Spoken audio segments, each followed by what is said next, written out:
Bonjour en tout cas, bonsoir, merci de m'avoir accordé déjà la parole. Ben, il n'y a pas de problème. Hein.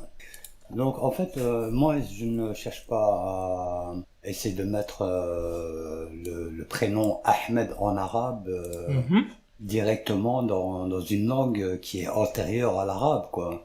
Donc ici je me dis que la question est un petit peu ambiguë. Si le nom Ahmed est un terme arabe et qui est venu après les langues hébraïques, araméen, grec et latine, ça va être difficile pour nous de trouver le nom Ahmed arabe dans des langues antérieures. C'est vrai. Donc je me dis à partir de ce principe-là, on est un petit peu, c'est un petit peu caduc, quoi. On est un peu limité, effectivement. Mais du coup, comment dans ce cas-là comprendre ce verset coranique qui va faire mention de tout ça? Mais écoute, moi, en toute sincérité, je n'ai pas les bases, je n'ai pas assez de connaissances, moi, pour te parler, je veux dire, de manière théologique, sur Mhm. le principe.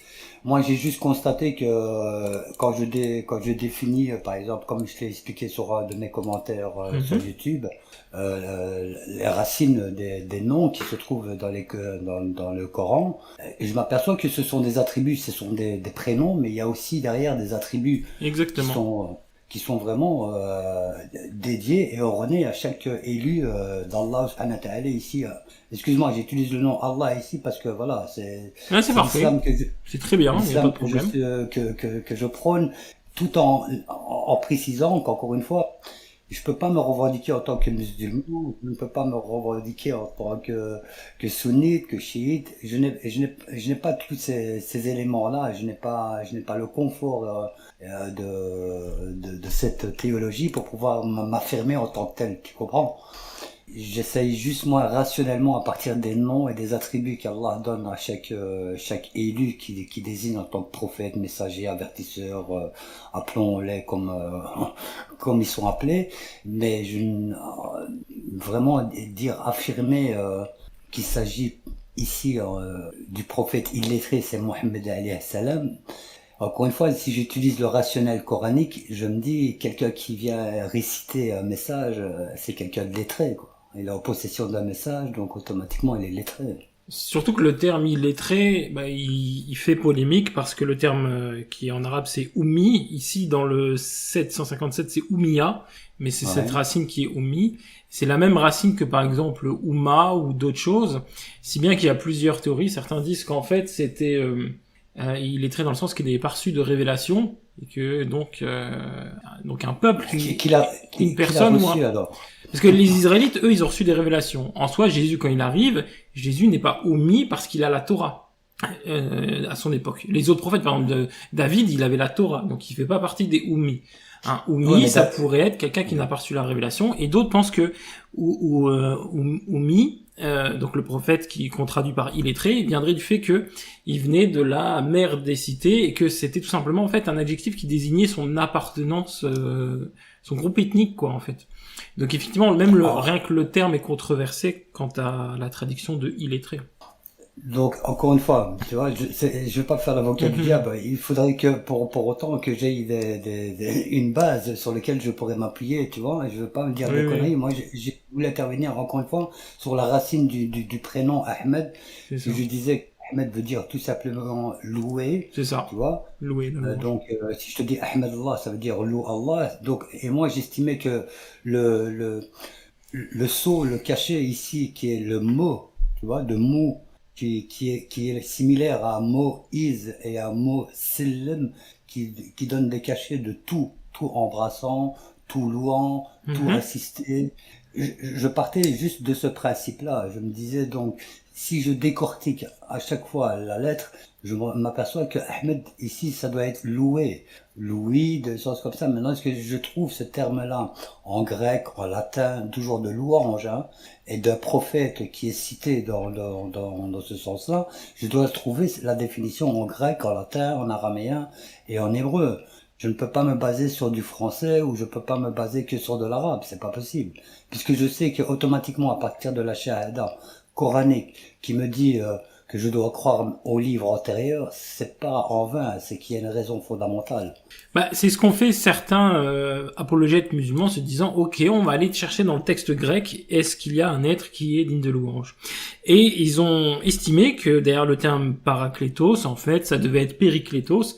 Le problème, c'est que aucun manuscrit contient périklétos et que c'était beaucoup trop ancien. Parce que Périclitos était une personne très glorieuse, dans un sens héroïque. Mais même là, ça ne correspondait pas à une personne louée. Ça correspondait à une personne héroïque dans le sens guerrière. Bon, après, ça pourrait convenir à une vision très guerrière de la sunna et des djihad, etc. Ok, admettons. Mais le terme était désuet, il n'existait plus à l'époque de Jésus. Et donc, cette théorie tombe à l'eau avec le fait qu'il n'y a aucun matériel archéologique pour tenir une telle thèse. Oui, mais ça, là-dessus, pardon, excuse-moi de te couper, là-dessus, je te rejoins. Archéologiquement, là, on nous parle d'une écriture arabe vivante et concrète telle qu'on la connaît qu'à partir de 240, quoi, plus ou moins, dans ces alentours-là, pas avant. Donc, non, là, je me prononçais plutôt sur le grec et sur le fait que certains voulaient essayer de trouver le terme périklétos pour dire quelqu'un de glorieux dans le texte, mais il n'a aucune existence. Et effectivement, dans le texte, Jésus, dans la Bible, ne va jamais annoncer quelqu'un qu'on pourrait appeler de loué. Et d'ailleurs, il annonce vraiment pas beaucoup de personnes. Le seul à annoncer, c'est l'Esprit Saint. En dehors de ça, il n'y a pas d'annonce. C'est pour ça que ça va être compliqué, en plus de trouver une personne avec un mot qui pourrait rassembler à quelque chose de loué. Je comprends, mais encore une fois, bon, ici, on reprend le terme que tu utilisais tout à l'heure, en disant qu'il y a plusieurs façons de définir illettré. Il y a les ummiyin, effectivement, mais il y a plusieurs sens, comme par exemple, il y a les envoyés qui sont les anges qui ne mangent pas. Tu as les arsalin qui sont des envoyés, mais cette fois-ci, ce sont des ibadis, des serviteurs, des êtres. Tu as les nadirin qui sont des avertisseurs, tu as les nabiyat qui sont des annonciateurs, tu as des rasoul qui sont des récitateurs. Tu vois, il y a une quantité de définitions. C'est parce que le problème, c'est qu'on a tendance à vouloir figer la parole. Or que la parole, si on la comprend au sens pur de la lettre, c'est qu'elle est omniprésente. On peut pas la figer. On peut l'écrire pour nous en tant que qui aide pour nous guider, pour nous éduquer. Mais je veux dire, de là à dire que la parole est palpable et qu'on peut la figer, ça me semble un petit peu particulier, quoi, de dire qu'on peut définir l'indéfini, quoi. Donc moi, ici, connaissant encore une fois, sans prétention, le Coran que j'écoute et que je lis assez souvent, j'ai du mal à réfuter l'existence de Mohammed alayhi salam. Impossible. Impossible, il y a trop de perfection dans la lecture coranique, et surtout quand j'utilise aujourd'hui le décryptage du huruf et non pas de la foshiya de l'écriture coranique littéraire, mais celle qui est une hurufiyya, qui est un alphabet universel. Et quand je décompose, comme je l'ai inscrit sur le commentaire, là, avec MHMD, en utilisant ce genre de principe, il y a trop de concordance, quoi. Il y a trop de concordance qui me dit qu'il y a rien à faire, que ce livre-là, c'est pas pour faire du prosélytisme ou vanter, c'est juste qu'à chaque fois que je décompose une lettre, elle me donne une quantité d'informations qui me ramène à ma shahada, encore une fois, de croire aux livres antérieurs. Il n'est pas possible que Allah subhanahu wa ta'ala me dise de croire à ces livres antérieurs et de par la suite dans le même livre me dire comme ça qu'ils ont été falsifiés. C'est encore une fois le terme qui est mal défini. Allah, il parle de manipulation, il parle pas de falsification. Tu comprends? C'est à chaque fois qu'on veut imposer à une lettre une définition figée, fixée, c'est là où Allah nous dit, mais non, il faut le temps que le son qui en découle une quantité de sons, et il faut que le temps qu'il y ait l'agglomération de tous les sons, quoi. C'est pour ça qu'on passe d'une langue à une autre, et ainsi de suite, et ainsi de suite. Tu vois ce que je veux dire? Ah oui, je comprends bien. Donc encore une fois, si on veut vraiment essayer de trouver Ahmed, prophète illettré, il faut déjà le séparer, parce que pour moi, Mohammed alayhi salam n'est pas illettré, n'est pas le prophète illettré qui est annoncé dans le Coran. Tu comprends ce que je veux dire? Ouais, je comprends bien, mais justement, la tâche pour vous n'est pas facile.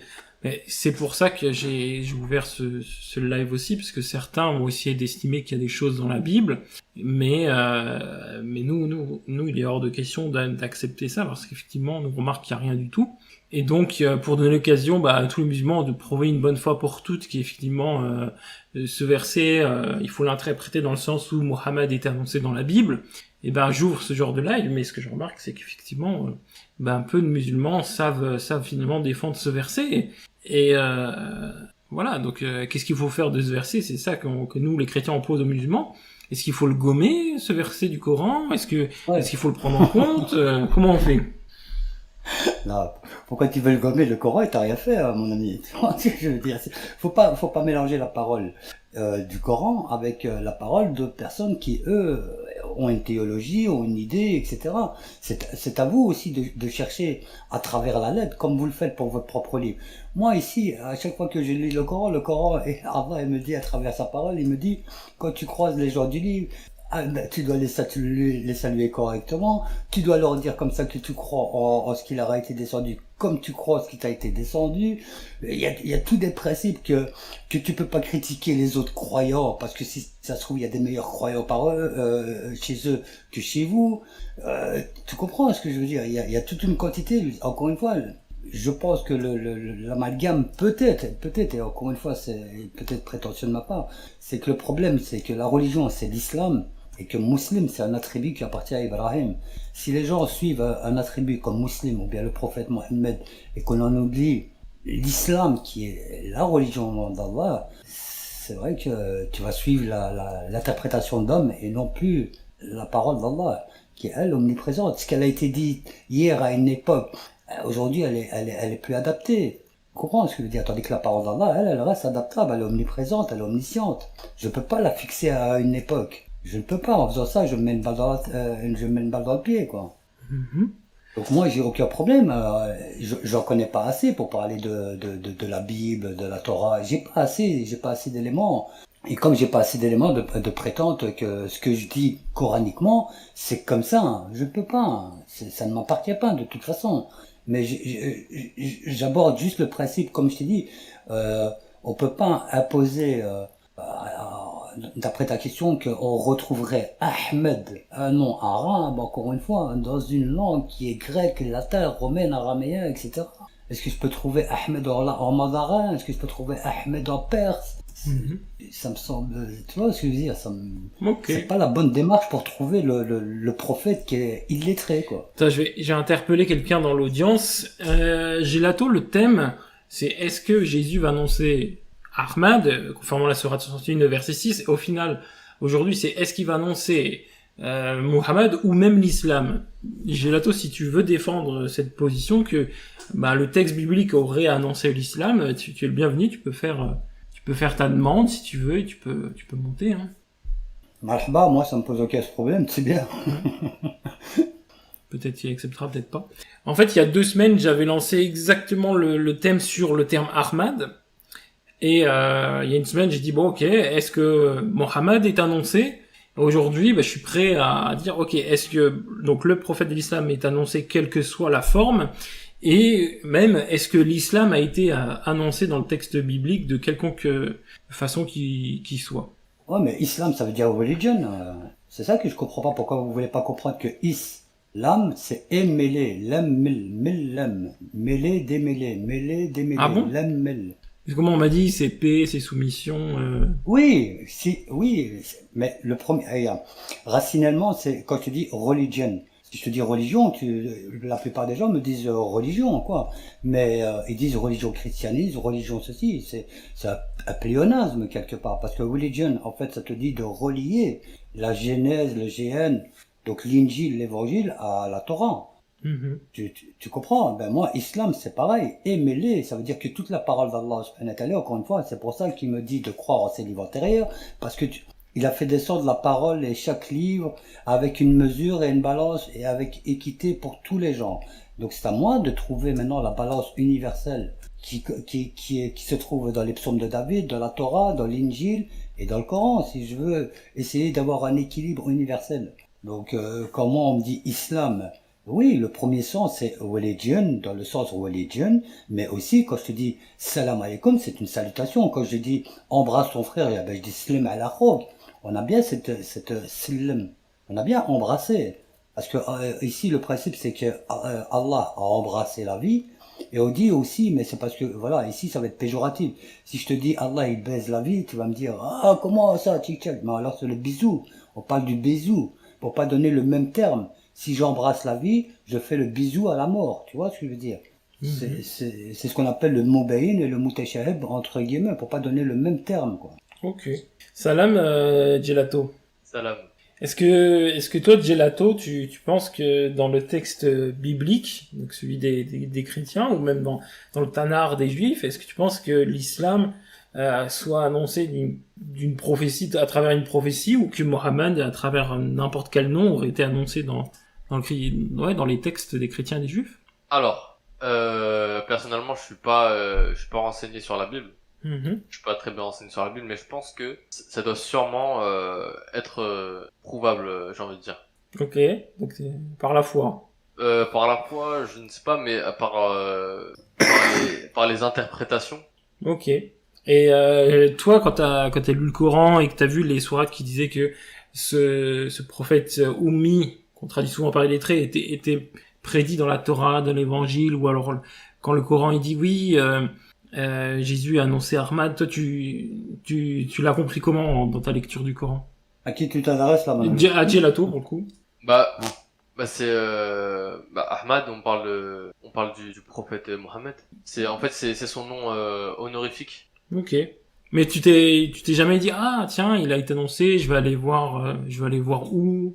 À vrai dire, si je recherche sur internet, il y a sûrement des chrétiens qui, sur tous les sites où ils vont dire non, en fait ils vont essayer de prouver par A plus B que non. Du coup je me suis dit autant ne pas rechercher parce que dans tous les cas je trouverai pas ce qui m'intéresse et chacun a son avis là-dessus. C'est-à-dire que tu t'es dit dans tous les cas si je cherche je tomberai sur une réfutation d'un chrétien, donc autant laisser ça à un autre quoi. Exactement. Bon ok, au moins c'est clair. Attends, on a fait monter un autre frère, alors je sais pas comment il s'appelle, je cherche son nom, ça veut dire esclave ou gladiateur, je ne sais pas. Salam, le frère avec des écritures arabes, peut-être lui il a fait le travail, je sais pas. Est-ce que tu es avec nous? Alors si tu parles, tu es encore muté. Il va y avoir un problème, je pense. Ça veut dire, son pseudo c'est esclave. Bah écoute, on l'a appelé esclave, hein, c'est un peu bizarre, mais... Esclave, carrément? C'est quel nom qu'il a utilisé? Ben, je saurais pas le prononcer. C'est Abd. C'est peut-être serviteur, peut-être. Alors Abdi, c'est un esclave, hein, mon frère, excuse-moi. Ah bon? Esclave, déjà, ça vient de chez vous, ça, non? C'est autant de... Esclave, ça vient pas des Slaves. En plus, tu l'as précipitamment renommé esclave. C'est serviteur, hein. Ibadi, c'est un serviteur, mon frère, c'est pas un esclave. Tu vois? C'est comme quand vous dites islam, c'est soumission. Mais non, pourquoi ce serait soumis? J'ai embrassé l'islam, je ne suis pas soumis. C'est quoi cette histoire de soumis, de servitude? Allah, il a pas besoin de nous, hein. Il a des dignitaires pour le glorifier sans se lasser. Nous, on est des marionnettes, hein. Faut pas déconner, quoi. On n'est pas encore sûr d'avoir remboursé notre dîne, la dette à Allah pour pouvoir nous prétendre dîne. Donc, faut faire attention à ce qu'on dit, quoi. Voilà, je vais l'appeler serviteur. Serviteur, il faut que tu cliques sur le petit bouton micro, sinon on va pas réussir à pouvoir t'entendre. Il m'a dit en fait il m'écrit en bas. Je peux pas parler, je suis dans ma voiture. Ah ouais mince. C'est compliqué. En tout cas, bon, je vais lire. Alors, il est dans sa voiture, mais il écrit. C'est assez incroyable. J'espère que c'est pas lui qui est au volant. Mais il nous a dit Deutéronome 18, ce verset dit, je leur citerai du milieu d'eux un prophète comme toi, je mettrai ma parole dans sa bouche, je leur dirai tout ce que je lui commanderai. Ici, dans Deutéronome 18, c'est un discours que va tenir Moïse face à son peuple quand il va énoncer les lois, donc les lois de la Torah. Et il dit, l'Éternel t'a entendu, il a compris que quand il se manifeste personnellement à vous, vous avez peur, parce qu'il y a des tremblements de terre, il y a une voix forte et tout. Donc il va instaurer un protocole qui est celui de la prophétie. Et juste avant, il dit, je vous interdis de passer par des augures ou par quoi que ce soit pour me contacter ou pour contacter des morts. Donc il vient d'interdire ça. Et il dit, mais vous allez, vous inquiétez pas, je vous enverrai un prophète. En fait. Et quand il dit je vous enverrai un prophète, c'est pas un prophète particulier, c'est un prophète de génération en génération, en fait. C'est pour ça que, par exemple, à l'époque de Jésus, quand les pharisiens viennent, ils disent, mais est-ce que tu es le Messie? Est-ce que tu es Élie? Ou est-ce que tu es le prophète? Ici, le prophète, c'est pas forcément une attente de prophète particulière, mais si on retrouve ça dans certains écrits de Qumran, mais c'est aussi dans le sens où est-ce que tu es le prophète de notre époque? Et donc ce discours en Deutéronome 18 ne correspond pas à un prophète en particulier, il correspond à tous les prophètes qui vont venir sous le nom de le prophète. Comme précédemment, quand il va expliquer la loi, il va dire le Kohen. Le Kohen ici, c'est pas un Kohen particulier, c'est la situation de Kohen. Donc là, c'est la situation de prophète. En plus, si identification il devrait y avoir, les apôtres, eux, ont décidé de faire une identification dans Acte 3, versets 19 à 23, ce qui fait que ce verset, s'il y a une identification, elle se ferait avec la personne de Jésus et non de Mohammed. Donc ce n'est pas un verset qui pourrait annoncer Mohammed. Ouais, mais il annonce quand même un prophète. Où il annonce tous les prophètes. Il interprète ça comme ça, sans vouloir. Écoute, je connais pas l'issue, hein. Mais comme tu viens de l'expliquer là, je pourrais relever tout simplement comme ça, en disant, bah, il annonce quand même un prophète. Ouais, mais justement, les apôtres, ils vont dire, Jésus était annoncé par Moïse lorsque Moïse disait, je leur susciterai du milieu un prophète. Donc cette identification au prophète, les apôtres sont permis de la faire, et par contre, ils l'ont associé à Jésus. Ben voilà, donc ici, le consolateur que vous citez dans la Bible, et qui est lié à Ahmed, ah non, c'est pas possible. On peut faire ce lien-là aussi, comme vous faites le lien avec Moussa pour Aïssa, pour Moïse, pour Jésus. Ouais, mais le consolateur, on sait c'est qui, en fait. Ouais, mais c'est encore vous qui le Ah non, c'est le texte dans Jean 14, 26, c'est écrit le consolateur, le Saint-Esprit. Donc, c'est clair. D'accord. Moi, maintenant, cette partie-là, encore une fois, comme je te dis, à part si les autres veulent intervenir, moi, je connais. Gélato, tu veux intervenir? Il s'est muté. Bon, écoute, moi, comme je te dis, encore une fois, je parle du principe que tout est lié, il n'y a rien à faire. La Torah, les psaumes de David, l'Injil et le Coran, tout est lié pour moi. Et plus encore. Mais si on me dit dans l'absolu que le prophète en qui que tout le monde fait allusion, nous qui est appelé illettré, qu'on confond avec Mohammed alayhi salam, ou peut-être que c'est Mohammed alayhi salam, Allahu alam, de ce côté-là je vais pas m'avancer, mais dans l'esprit, dans l'idée, il y a Élie, d'accord, ce fameux prophète Élie. Comment il s'appelait au temps de Moïse? Il s'appelait Élie? Eliyahu, je crois. Il s'appelait comment? Eliyahu, de mémoire. Moi j'ai plutôt en tête Elohim. Non, ah non, oula, non. Elohim, ça veut dire Dieu, des divinités, des forces divines. Moi, j'ai tu vois, ici, ouais, mais c'est un pluriel. Force de Dieu, etc. Regarde, Elohim, dans la langue hébraïque, le im correspond à un pluriel. D'accord. Il va donc le Mohammedine, etc., comme eux ils ont essayé de le faire avec Ahmed Didat, etc. Et on va rentrer dans ce principe-là et on s'en sortira pas, je t'assure. Moi, je parle. Ah si, on s'en sortira très très bien. Regarde, justement, Ahmed Didat, il a fait une erreur. Il a dit dans Cantique des Cantiques, à savoir que c'est ni la Torah ni les Évangiles, il y a écrit Mohammedim. Donc, la première chose, c'est un pluriel. Et si on pense que c'est un pluriel de majesté, déjà, la majorité des linguistes disent qu'il n'existe pas de pluriel de majesté en hébreu. Et certains vont dire qu'il en existe un, mais qu'il est réservé à une divinité. Donc, soit il y a plusieurs Mohammed. Soit il y a plusieurs Mohammed, soit quand il y a écrit Mohammedim, soit il y en a un, mais c'est une divinité. Donc ce serait du shirk. La deuxième chose qui nous intéresse, c'est-à-dire que non seulement c'est pas écrit Mohammedim, c'est écrit Mahmadim. Et la racine Mahmadim se retrouve ailleurs avec Mahmadenu. Ok, pourquoi dans ce cas-là dire que c'est écrit Mohammed dans le Mahmadim et pas dans le Mahmadenu? Il y a aucune raison, c'est la même racine. Sauf que si on accepte dans ce cas-là que Mahmadenu dans Ésaïe 74, 11, il fait aussi référence à Mohammed, et qu'est-ce qui va advenir de cet objet qui est Mahmadim? Il va être détruit. Donc ce serait quand même bizarre d'annoncer une prophétie où est-ce que on va avoir un prophète qui est détruit complètement. Donc ça montre que ben oui, la thèse de Ahmed Didak, elle repose sur rien, et c'est pas pour rien que quand il a dit oui, si je manque, que Dieu me coupe la langue, et que pendant 9 mois il a pas su parler. Il y a un moment genre et Non, ouais, d'accord, bon, ok, d'accord, je connaissais pas cette histoire-là, je te promets, je connaissais pas cette histoire-là. Je voulais juste te dire que, étant donné que si, maintenant, je reprends ton principe, tu dis que Elohim, c'est une divinité super pouvoir, etc., ça veut dire que Yahvé, c'est aussi, encore un autre nom de Dieu. alors c'est le nom de Dieu, et Elohim ça veut juste dire Dieu au pluriel en fait, un Dieu. Ouais, mais C'est comment comme ça, Dieu Dieu avec au un grand pluriel? D et Dieu avec un petit D, pour faire simple. Oh, mais c'est pas logique, ce que tu me dis, un Dieu avec, au pluriel et un Dieu, au singulier. Excuse-moi, spirituellement, est-ce que tu trouves ça cohérent, toi? Ben, en fait, il faut comprendre le texte biblique. Le texte biblique, comme par exemple, il parle des faux dieux, il parle de Baal, de Astarté, et ben il va dire ce sont des faux Elohim. Ouais, nous l'équivalent, c'est quand on dit Aliatan. Aliatan.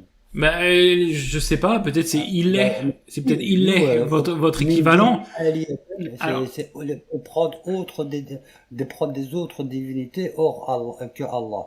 Donc, tu alors, je vois, sais pas, mais moi ce que je sais, c'est que dans euh, le texte hébraïque, lorsqu'on le traduit en arabe, eh ben Elohim va devenir Allah, à savoir que ce Allah n'est pas un nom propre, mais ça veut dire les divins, le divinité, et ou alors peut-être il est aussi traduit par il est, faudrait que je revérifie, mais que en fait le vrai nom de Dieu, il est jamais traduit par Allah comme étant un nom propre. Il n'y a pas cette conception de Allah un nom propre chez nous.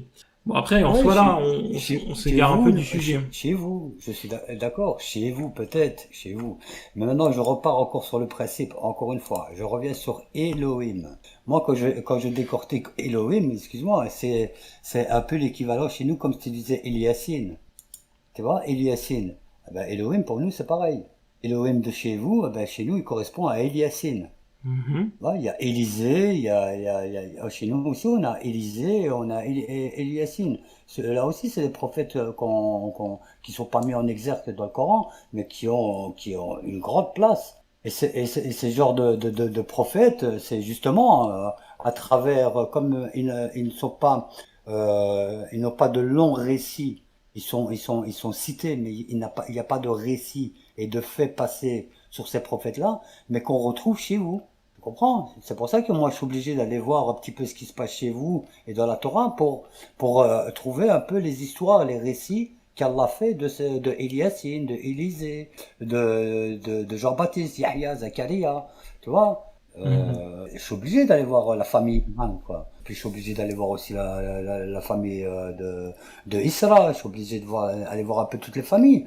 Si je cherche Allah, celui en qui je crois, eh ben je suis obligé de passer par tous les checkpoints qu'il a dressés et à qui il a adressé des messages, quoi. Alors, je voudrais répondre à notre frère serviteur qui peut pas parler mais qui nous a écrit. Donc son premier argument c'était Deutéronome 18. Bon, j'expliquais pourquoi c'était pas réalisable. Après, il nous parle du rouleau d'Ésaïe au chapitre 42. En fait, ici, ce qui va être compliqué, c'est qu'il y a une annonce d'un serviteur, etc. Mais au verset, donc lui, il a cité du verset 1 à 13, c'est parfait. Comme ça, je vais pouvoir lui donner un verset qui est compris dans le groupe qu'il m'a donné. Et c'est le verset 48, quand il écrit « Je suis l'Éternel, Ani Yahweh ». Ok. Et donc ça veut dire « Je suis Yahweh ». Le problème, il va dire « Je suis l'Éternel, cela est mon nom, et je ne donnerai ma gloire à aucun autre, ni mon honneur aux idoles ». Le problème ici, c'est que ce serviteur, il va venir au nom de Yahweh, ce qui n'est absolument pas le cas de Mohammed, qui est venu au nom d'Allah, pour revenir sur notre sujet et pouvoir répondre à serviteur sur Isaïe 42. Surtout que ici, ce qui est dit, c'est que il va libérer les captifs, etc. Et on sait que Mohammed, lui, plutôt, si on prend la Sira et les hadiths, il va avoir une autre vie où justement il va avoir des esclaves, des choses comme ça. Il va acheter des esclaves, il va les revendre. Ouais, mais mon frère, s'il te plaît, moi, personnellement, si tu veux bien juste tenir juste au verset coranique, tu vois ce que je veux dire? Il faut pas me parler des hadiths, etc. Parce que là, dans ce cas-là, il y a à boire et à manger, Et on s'en sortira pas, quoi. Restons juste, toi, tu prends les versets bibliques avec ce qui va avec, et tu me les compares avec uniquement les versets coraniques. Parce que si on mélange en plus, on altère la parole coranique avec la parole de ce qui a été rapporté après le prophète Mohammed alayhi salam, ça va être compliqué, mon ami. Ouais, mais là, je formule une réponse pour répondre à tous les musulmans. Et 90% des musulmans croient à un islam traditionnel qui devrait se baser sur la sunna. Bon, bien sûr, ils n'ont jamais lu de sahih dans leur vie ou quoi que ce soit, mais n'empêche que ils croient en ce que il y a des récits qui sont rapportés. Donc les gens croient en la sunna. Donc s'ils croient en ces choses-là, comment est-ce qu'après ils peuvent revendiquer être le serviteur d'Ésaïe 42 alors que dans la sunna le comportement du prophète n'a rien à voir, quoi. Ouais, d'accord. Ça, c'était pour répondre c'est pour répondre au frère Abd ou Abdallah ou je sais pas qui voulait parler d'Ésaïe 42, mais le point surtout c'est que ici Ésaïe 42 c'est un serviteur qui il ne vient pas au nom d'Allah. Ah oui, dans ses arguments c'est parfait, on en a parlé, il a cité le livre des Cantiques avec Cantique 5:16. Donc c'est dommage qu'il puisse pas prendre le micro, mais comme j'ai expliqué, le problème de ce passage, c'est que c'est un pluriel et que si on prenait cette racine, il faudrait l'appliquer à Isaïe 74:11. Ensuite, Deutéronome 33 décrit Dieu venant du mont Sinaï. D'accord, oui, là-bas effectivement, il parle de Dieu venant du mont Sinaï avec Moïse et il va parler du désert de Paran, qui se situe pas du tout en Arabie Saoudite, première chose. Et ici, en fait, on en a parlé la semaine dernière, et le frère Phyllis Verax a très bien expliqué ça. Il n'y a absolument pas... Déjà, ça parle au passé, pas au futur. C'est-à-dire que si on prend la tradition juive, avant de proposer la Torah aux Hébreux, Dieu avait essayé de proposer la Torah à plusieurs personnes, dont à un peuple qui était aussi apparent. Donc, il venait de cet endroit-là, avant de venir la proposer sur le mont Sinaï. Et donc c'est comme ça qu'interprètent les Juifs, c'est comme ça qu'ils ont leur tradition.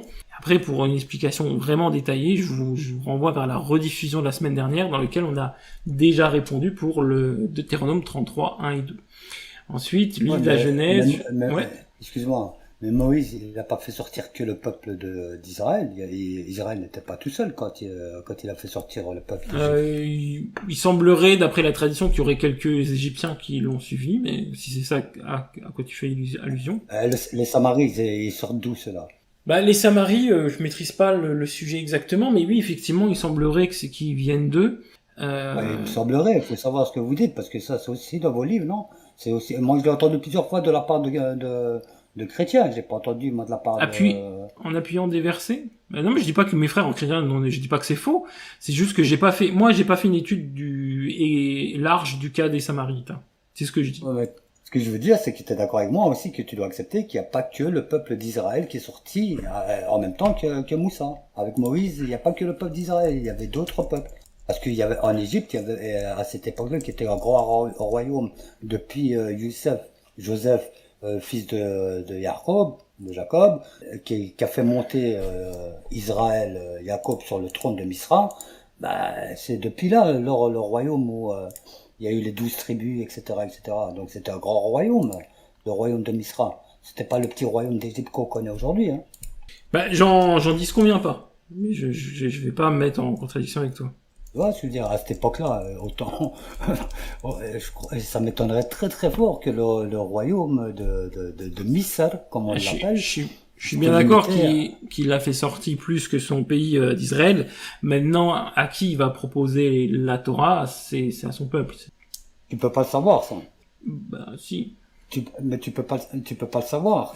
Dans les lois, ça va être très explicité que ça va être le juif, ça va être le Cohen. Enfin, moi, j'ai jamais vu de Cohen qu'ils étaient samaritains, quoi. Mais non, mais c'est ça que tu dois comprendre. Maintenant, tu es en train de me dire qu'il y a un peuple qui s'appelle les Samaritains. Ce peuple-là, qui est sorti en même temps qu'Israël. Tu vas me dire que parmi ce peuple-là, il n'y a pas eu une petite communauté parmi ce peuple de Samaritains qui était quand même bonne. Ils étaient tous mauvais, qui n'ont pas suivi les enseignements de Aaron pendant que Moussa était occupé avec les codes. Mais le problème avec les Samaritains, c'est qu'après ils vont faire du syncrétisme, si tu veux, et que ils vont aussi essayer de vénérer l'Éternel en faisant un pèlerinage sur le mont Sinaï. Et là, Jésus va leur dire arrêtez d'adorer ce que vous comprenez pas sur le mont Sinaï, parce que Dieu il est partout, Dieu est esprit, et il dit moi je n'adore pas ce que vous adorez. Et il va les ramener vers le bon chemin. Il va dire le salut vient des Juifs. Il dit pas le salut vient des Samaritains. Bon, ça c'est pour la petite parenthèse. Je voudrais tu voulais rebondir sur quoi? Dis-moi. Ouais. Bah alors voilà, je lis en même temps en fait ce qu'il nous a écrit vu qu'il pouvait pas parler. Il nous dit dans la Genèse 17-20, c'est la descendance d'Abraham qui comprend de nombreuses nations. Oui, effectivement. Seulement ici, il n'y a aucune prophétie d'une quelconque religion. Ici, on prophétise une nation, qui peut être d'ailleurs la nation islamique, ça peut être la Oumma, mais que ça serait des monothéistes, des polythéistes ou quoi que ce soit, ça pourrait même des sataniques, que ça serait annoncé. Ici, on annonce une grande nation, quelle que soit sa religion, on n'annonce jamais une nation qui connaîtra des prophètes. Ça pourrait être une grande nation, je sais pas, chinoise, sans aucune prophète. Donc ici, il n'y a pas d'annonce de l'islam, mais d'annonce d'une grande nation. Ouais, mais je comprends, je veux bien comprendre. Maintenant, si tu comme pour reprendre ton terme, comme tu dis, Dieu est partout. Si je te dis comme ça que, par exemple, les mandarins ont reçu un prophète chez eux, tu peux le croire, ça, et qu'ils n'ont pas de livre, pour autant, à part si ce n'est que la philosophie bouddhiste. Comment ça? Je veux dire, l'empire, le grand empire chinois. D'accord, qui a appelé l'Empire du Milieu. Est-ce que chez eux, y a-t-il un prophète qui est passé par chez eux ou pas? Ouais, ça je sais pas. Moi je sais pas. La Bible n'en parle pas. La Bible n'en parle pas. Je t'ai juste donné un exemple comme ça, quoi. La Bible n'en parle pas. Ouais, mon poteau, si tu me dis, si t'es d'accord avec l'idée que Dieu est partout, pourquoi tu n'es pas d'accord? Est-ce que Dieu ait déjà envoyé un prophète en Inde, de l'autre côté de l'Amérique, ou bien chez les Chinois? Pourquoi ces civilisations-là, Dieu ne les toucherait pas? C'est pas ces créatures? Je dis pas le contraire. Bon, c'est juste que dans mon exemple, ce que je voulais dire, c'était que la bénédiction dans Jean 17-20, c'est une bénédiction en dehors de la prophétie. Est-ce que j'ai juste pris l'exemple de la Chine comme ça pourrait être n'importe quel autre exemple? Après, ce qu'ils ont reçu des prophètes, moi, je veux ramener quand même que celui en qui nous croyons respectivement, c'est qu'il transcende toute chose, il embrasse toute chose, il a raison sur toute chose. Donc, et on est tous ces créatures. Mais que soit le truc, c'est que la dernière petite bête si les Chinois ont reçu un prophète, c'est un prophète qui devrait venir du Dieu de la Bible. Donc, il devrait confesser le nom du Dieu de la Bible. Mais pourquoi tu veux absolument que ce soit un prophète, mais avec le terme Bible? Non, pas le terme Bible, mais plutôt le terme éternel. C'est-à-dire que Dieu a dit ça, c'est mon nom, je suis l'Éternel, et quand les autres nations y marcheraient au nom de leurs autres divinités, toi tu marcheras en mon nom qui est l'Éternel. Dans Ésaïe 42:8, il est écrit je suis l'Éternel, c'est là mon nom. Donc il a un nom, c'est-à-dire que sinon dans ce cas-là, pourquoi est-ce que Belzébuth ce serait pas Dieu? Non, Belzébuth c'est Belzébuth. D'accord. Et tu t'es jamais posé la question, par exemple comme ça, hein, comment ça se fait que le Coran il commence par Iqra bi ismi rabbika et pourquoi pas Iqra bi ismillah? Je suis pas complètement rabophone non plus, donc c'est lis au nom de ton Seigneur. Pourquoi le premier verset de la révélation, c'est lis au nom de ton Seigneur. Iqra bi ismi rabbika. Et pourquoi on dit pas, il a pas commencé le livre par lis au nom de Allah? Je ne sais pas. Tu vois, mais c'est ce genre de questions que vous devriez vous poser aussi. Non, mais comment avant bah oui. Non mais ça m'aide pas beaucoup. Comment? Ça m'aide pas beaucoup.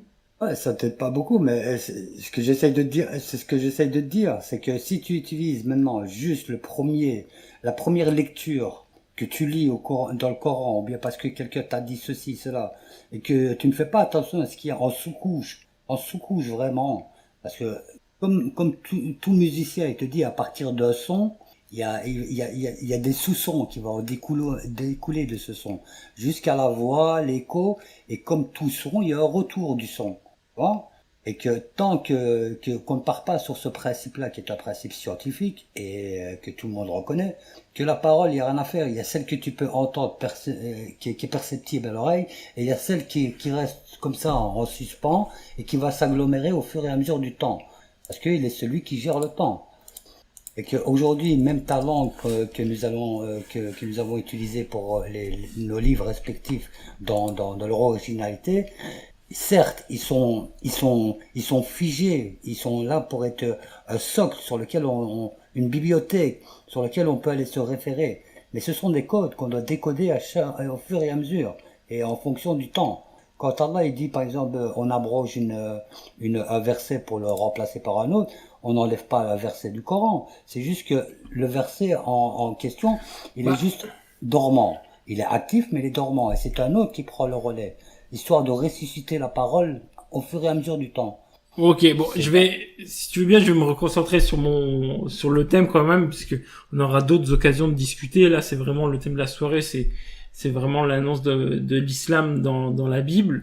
Donc, je vais continuer à lire les tentatives de serviteurs, puisqu'il nous a choisi Genèse 17-20, et ensuite, il va nous parler d'Ésaïe, Ésaïe 29-12, quand il dit mentionne un livre qui sera donné à un prophète qui ne sait pas lire. Là-bas, ici, je sais même pas si c'est le terme prophète qui est utilisé, à vérifier, mais il faut comprendre le contexte, c'est-à-dire qu'on parle de paroles, d'une annonce, qui sont, et il y a une métaphore, qui sont données à une personne qui sait pas lire. Ou alors à une personne qui sait lire, mais qui n'arrivera pas à lire. Ok, il y a deux exemples. Et maintenant, la question, c'est quoi cette parabole? Elle permet de comprendre quoi? En fait, elle permet de montrer qu'une parole qu'on va donner aux hypocrites, ils en feront rien du tout. C'est-à-dire que, ici, si on prend le contexte d'Ésaïe 29, on voit que cette personne qui reçoit la parabole, c'est un hypocrite. Il ne croit pas en Dieu. Donc ça va être très compliqué d'essayer d'y trouver une prophétie de Mohammed dans une prophétie qui annonce, des hypocrites. Et surtout, si on prend le contexte, on voit que c'est pas du tout dans un temps, c'est pas du tout, ça se réalise, il parle d'un certain peuple, etc. Là, je l'ai pas sous les yeux, mais si on prend le contexte, on voit que ça concerne pas du tout Mohammed ou l'Arabie ou quoi que ce soit. Mais surtout, ce qu'il faut comprendre, c'est que dans Ésaïe 29, il faut pas prendre des versets hors leur contexte. Ici, on voit que celui qui ne sait pas lire, c'est parce qu'il y a une damnation sur lui, c'est parce qu'il est un mécréant, un hypocrite, et qui ne peut rien faire de la parole de Dieu. Donc c'est absolument pas un verset qui annoncerait l'islam, sinon ça serait vraiment problématique. Je suis pas convaincu de ton procédé. Dans ce cas-là, on va lire Isaïe 29 et puis on va voir ça. Ouais, tu peux lire Isaïe 29 tant que tu veux, mais c'est comme si je te disais donc celui en qui nous croyons respectivement a gravé les 10 codes, les 10 commandements. Et donc il grave les 10 commandements. Et que vous dites que Moïse, il a transporté 10 tablettes de texte, de commandements. Est-ce que c'est normal qu'il définirait la parabole comme ça? Est-ce que tu dirais sincèrement que Moïse est sur le mont Sinaï une fois que le Seigneur, celui en qui nous croyons, il a gravé les codes dans la roche, il lui a gravé 10 tablettes de texte? Mais ça a rien à voir. Regarde, on va lire ensemble Isaïe 29. Si, ça va. Excuse-moi, pourquoi tu me dis que ça n'a rien à voir? Je te dis que c'est une parabole. Est-ce que c'est vraiment 10 textes qu'il a transportés ou c'est 10 codes? Ok, on va lire ensemble Isaïe 29, tu vas comprendre de toi-même. Malheur à Ariel. Ariel, cité dont David fit sa demeure. Donc commence par une malédiction. Ajoutez année à année, laissez les fêtes accomplir leur cycle, puis j'assiégerai Ariel. Donc châtiment. Il a eu des plaintes et des gémissements, et la ville sera pour moi comme un Ariel. Je t'investirai de toutes parts, je te cernerai par des postes armés, j'élèverai contre toi des retranchements, tu seras abaissé, ta parole viendra de terre, et le son en seront étouffés par la poussière. Ta voix sortira de terre comme celle d'un spectre, et c'est de la poussière que tu murmureras tes discours. La multitude de tes ennemis sera comme une fine poussière, cette multitude de guerriers sera comme la balle qui vole, et cela tout à coup en un instant. C'est de l'Éternel des armées que viendra le châtiment, avec des tonnerres, des tremblements de terre et un bruit formidable, avec l'ouragan et la tempête, avec la flamme de feu dévorant. Et comme il en est d'un songe, d'une vision nocturne, ainsi en sera-t-il de la multitude des nations qui combattront. Ariel. De tous ceux qui l'attaqueront, elle et sa forteresse, et qui la serreront de près. Comme celui qui a faim, comme Ariel. Donc, et ça donne référence à qui? Azraël, ça? Non, Ariel, c'est un nom, je connais pas la Tu signification. vas savoir qui c'est, ça, Ariel. Lisons la À qui il suite. est lié. Parce que moi, quand tu me lis S'il ça, vous plaît, j'ai on va lire l'impression la suite d'écouter jusqu'à la partie Iblis. qui nous intéresse. Dans le Coran, c'est Iblis qui dit à Ok. Allah, je les cernerai de toutes parts, etc., Ok, etc. on va continuer ensemble. Comme cela qui a faim rêve qu'il mange, puis s'élève l'estomac vide, et comme celui qui a soif rêve qu'il boit. Puis s'éveille, épuisé et languissant, ainsi il sera de la multitude des nations qui viendront attaquer la montagne de Sion. Soyez stupéfaits et étonnés, fermez les yeux et devenez aveugles. Ils sont ivres, mais ce n'est pas de vin. Ils chancellent, mais ce n'est pas l'effet de liqueur forte. Car l'Éternel a répandu sur vous un esprit d'assoupissement. Il a fermé vos yeux et les prophètes, il a fermé vos yeux, les prophètes, il a voilé vos têtes, les voyants. Toute la révélation est pour vous comme les mots d'un livre cacheté, que l'on donne à un homme qui sait lire, en disant « Lis donc cela », et il répond « Je ne le puis, car il est cacheté ».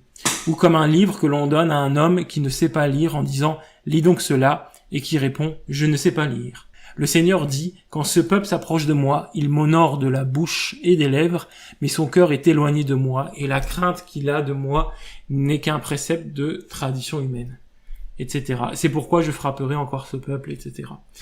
Donc on voit que ça n'a rien à voir avec une annonce prophétique, et sinon vous êtes en train de valider que vous êtes un peuple qui honore Dieu de ses lèvres, mais pas avec le cœur. Ça serait très problématique. Dans les chapitres d'Isaïe aussi, ou je sais pas, plus ou moins dans les 50 ou 60, je saurais pas te dire, il parle pas de la glaive, je ferai de la chair de porc, les impurs, et des trucs comme ça. Il n'y a pas de ce genre de paraboles dans Isaïe. Là tout de suite je vois pas. Je vais lire le prochain argument de serviteur. Il dit Jean 14, 16, je prierai le Père, vous donnera un autre consolateur. Ici le terme paraclet, paraklétos en grec correspond au Saint-Esprit. J'ai déjà fait un débat dessus, c'est pas exactement le sujet, ou du moins il faudrait qu'il vienne avec ses arguments complets à l'oral pour débattre de ça, mais c'est le Saint-Esprit, il suffit de prendre Jean 14, 26. Comment vous l'appelez? Comment il s'appelle le Saint-Esprit dans la langue originelle? Le Ruach el-Kodesh. Ça ressemble beaucoup au Ruach el-Kodos. Bah, tu vois, Ouais. ça il faut le mettre en avant. Mais ça, je Parce l'ai que déjà nous, mis. Je l'ai on a- beaucoup mis en avant. C'est ce que j'explique. Islamiquement, cette prophétie, si un musulman la lit, il devrait dire, ici, Issa annonce le Ruach al-Qudus. Mais le Ruach al-Qudus, ce n'est pas Ahmad et ce n'est pas Muhammad. On n'a jamais dit que c'était Ahmed et Mohamed, le Ruh al-Qudus. Eh ben, justement, en disant que le consolateur, c'est Muhammad, vous dites que le Ruach al-Qudus, c'est Muhammad.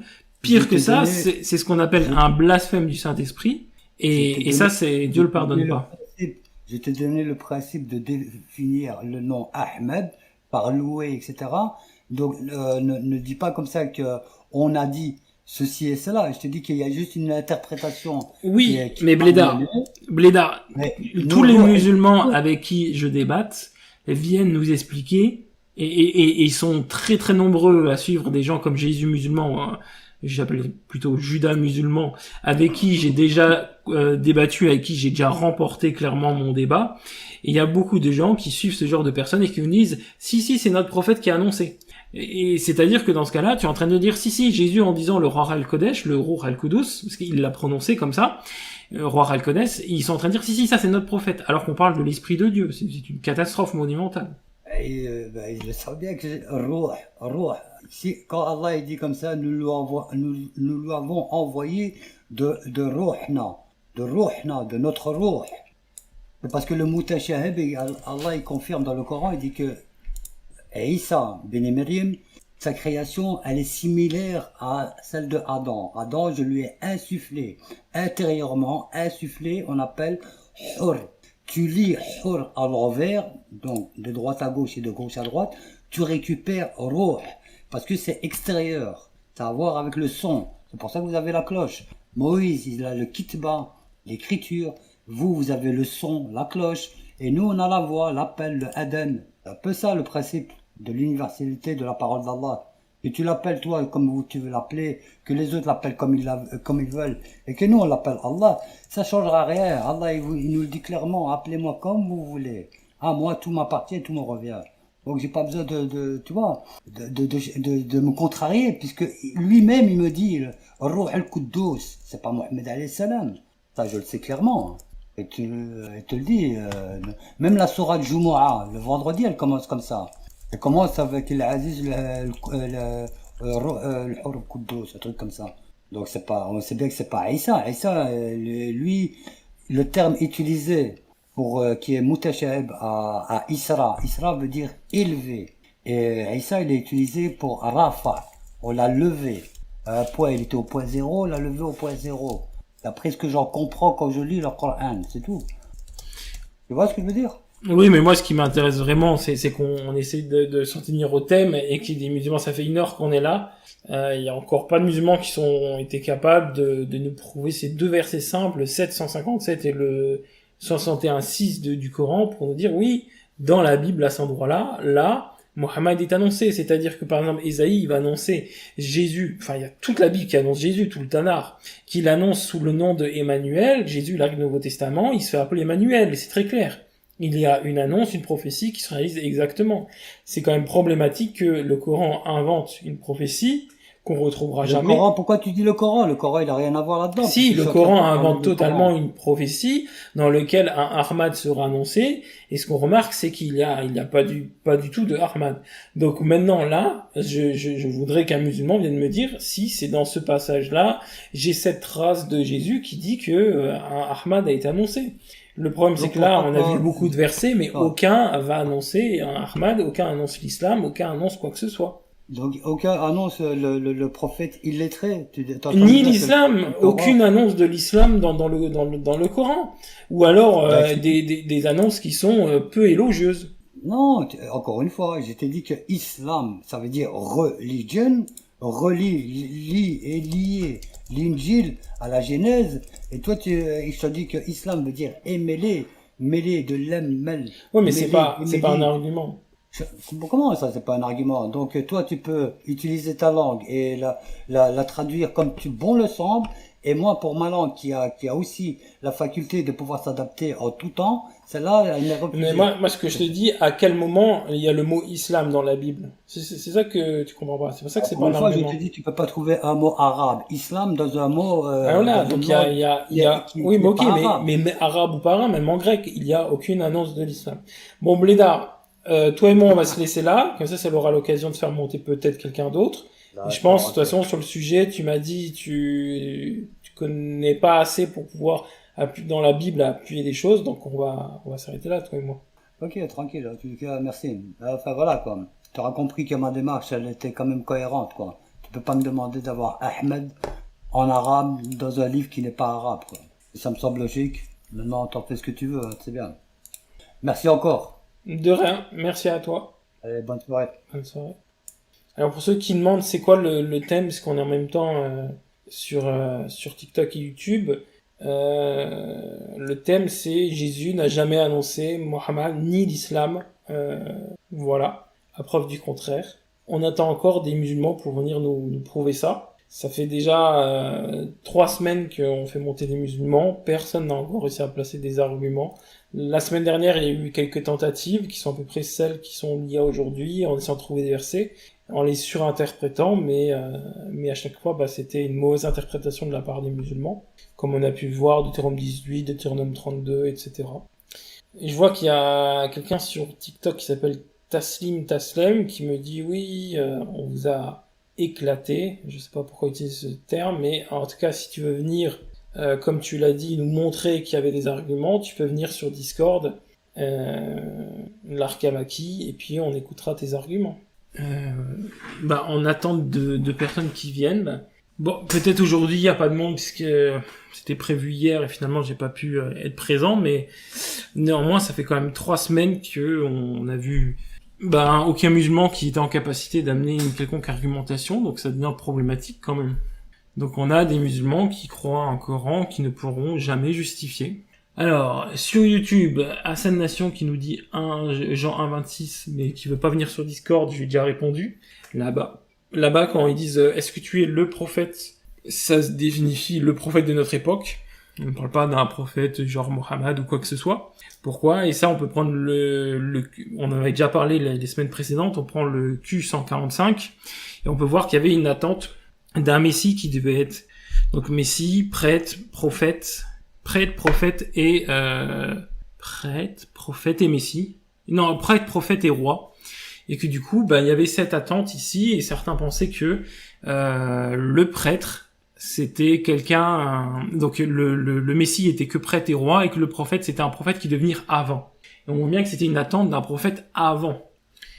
Et c'est pour ça qu'on peut retrouver ça dans Jean 1,26, mais ça ne correspond pas du tout à un prophète après, parce qu'on peut voir ça dans Daniel 9,26, après que le loin sera retranché, il n'aura pas de successeur.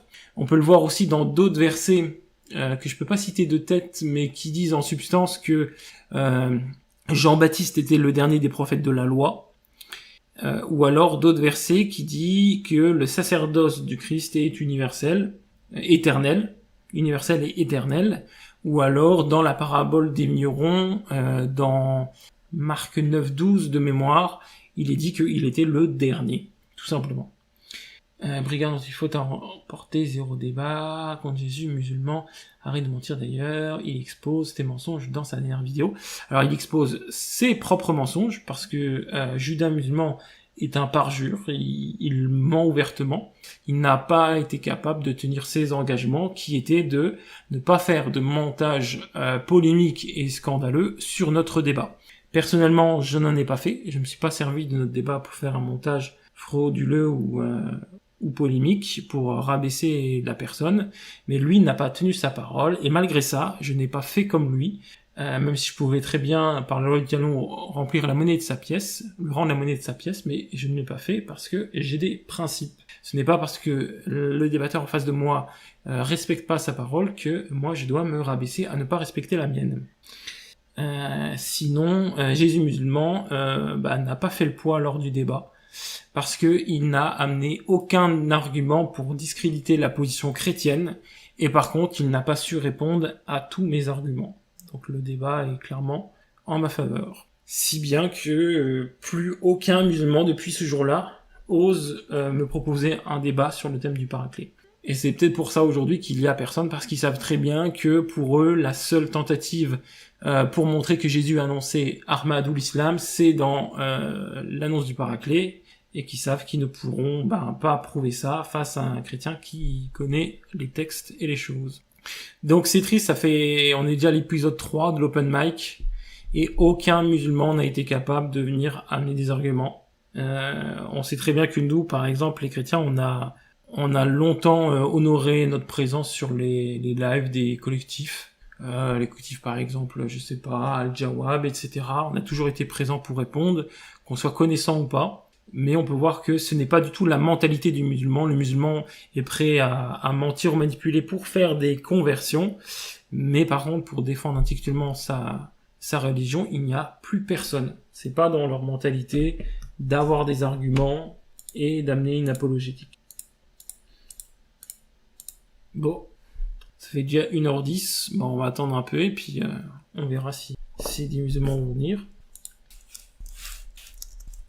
À savoir que j'avais proposé un débat sur ce thème-là à Léon Zer, parce qu'il est vu comme certains comme étant le grand apologète islamique, et il a refusé pleinement d'accepter.